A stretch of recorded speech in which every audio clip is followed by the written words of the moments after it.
And we are following that breaking news at this hour. The Supreme Court has voted to strike down the landmark Roe versus Wade decision on abortion. That is according to what Politico calls a draft majority opinion that it obtained. Welcome everyone to the 7 here on KTVU Plus. I'm Alex Savage. And I'm Heather Holmes. That draft opinion was circulated inside the court and then obtained by Politico.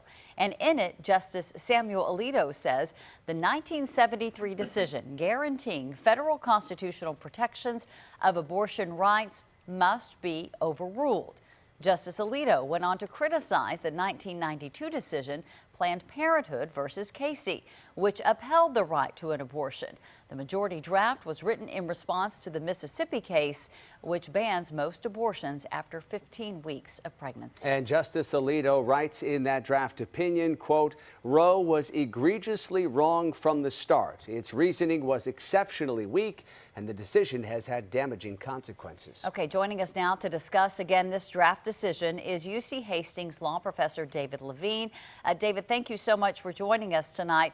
Politico cautions that the draft was written back in February. David, what are the chances that this opinion has already been rewritten?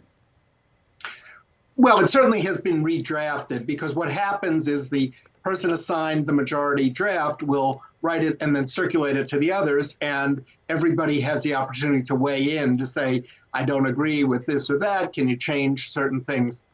So undoubtedly, the details in this draft will look different when we ultimately see an opinion, probably in June.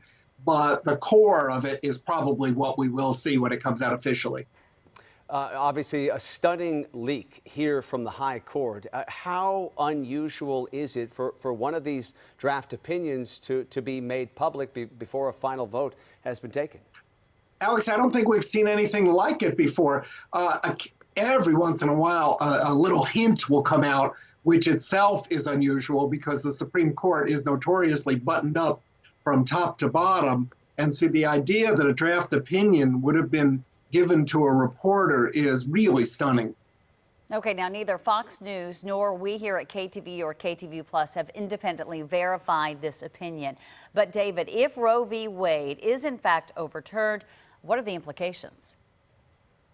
Well, immediately what will happen is about 24 states have already passed what are called trigger laws, meaning that they're written in anticipation of Roe being overruled. And the idea is that they would immediately come into effect in those states and would ban abortion in all those states. So within days, we would have half of the states would have lost their right to an abortion.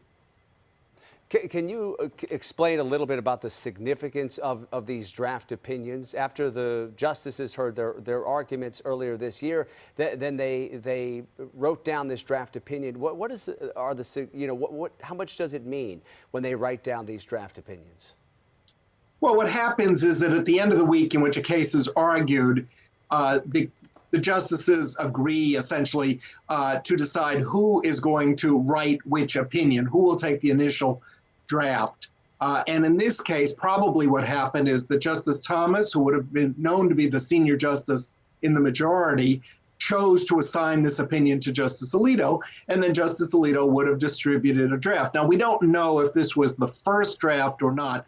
The case was argued in early December, and this draft is dated in early February. It probably is the first or very early draft, but it undoubtedly has gone around to the justices, and probably what we will see will look different. Also, we don't have any sort of a draft of what the dissent will look like from the three liberals, and we don't know where Chief Justice Roberts is going to end up. At oral argument, Chief Justice Roberts seemed to be looking for a middle ground, which would be to uphold the Mississippi statute, which banned abortions after 15 weeks, without attacking Roe versus Wade. But that's not what this opinion does. This is an opinion that is as disparaging of the Roe precedents, which are now 50 years old, as you can imagine.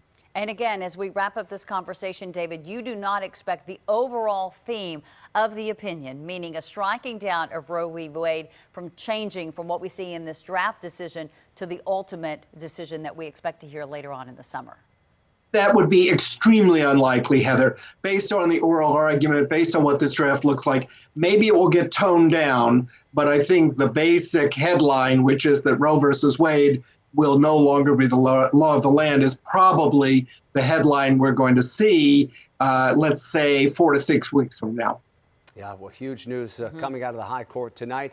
Appreciate Enormous. you coming on here to give us your perspective. You bet. Thanks for having me. Okay, good night. Good night, David. Thank you. Thank you, David. Well, Governor Newsom weighed in on